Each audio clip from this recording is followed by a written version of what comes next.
What is going on, guys and girls? My name is Van Gilf, and today we've got for you the informed Jordan Henderson player review. If you're looking for coins to buy players like the informed Jordan Henderson you can see in front of you now, be sure to check out UTCoins for your link to their website, and their discount code will be in the description below.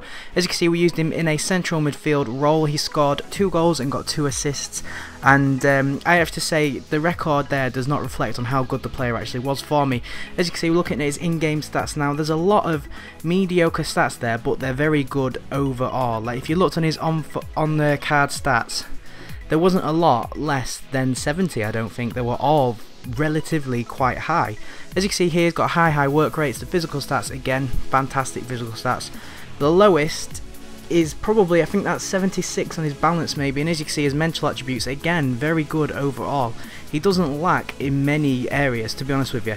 So we're going to look at his shooting first off, and we're going to start off with an absolutely beautiful chip over the goalkeeper there. As you can see, his shooting for me was very hit and miss, to be honest. There was a lot of shots where I thought, Jesus, on another day that'd go in. Here is an example of one of them, and this is what I mean by how his record does not reflect how he performed in my team, because right there I would definitely put that as some sort of sub-assist is what I call it, where he has such an impact on the game that it actually ends up in a goal without directly getting the assist. So that happened a lot of times.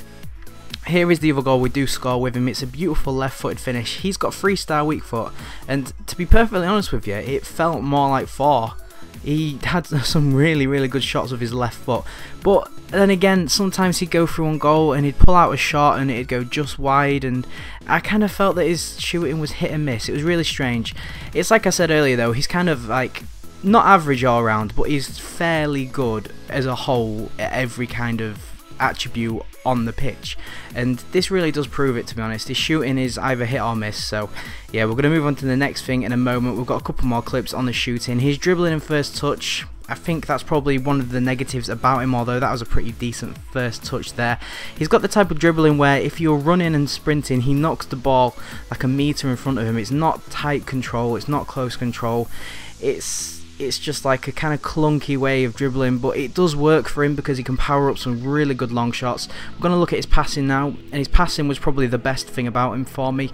He did a lot of on-point passes, this being a great little bit of play. I like the way that he can boss the midfield. He takes the ball, passes it on there, picks it back up, and then puts a beautiful ball out to the wide, and it actually does result in a goal. So he can boss the midfield pretty much. He's got a very good control of the game. He can control the pace, which I really like. As you can see here, he's working back, he's putting a tackle in, and he does eventually get lucky and pull off a pretty decent pass, to be honest with you.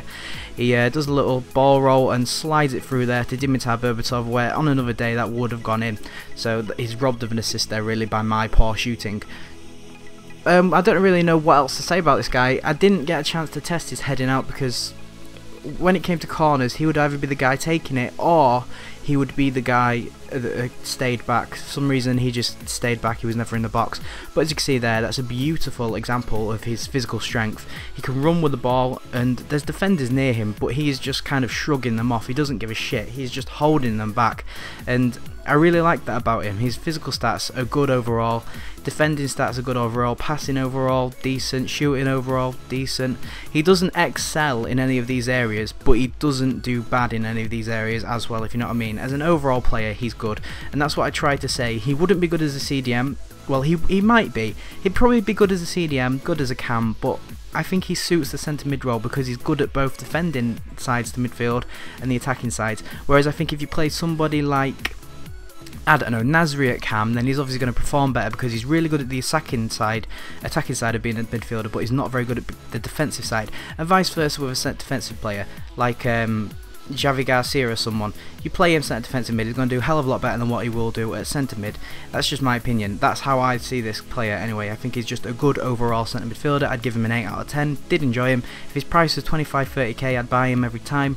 And we're going to leave it there, guys. 300 likes on this video please would be absolutely amazing, because I worked very hard last night to get this video up. I did pack this guy, and as soon as I packed him, I worked on this and played some games.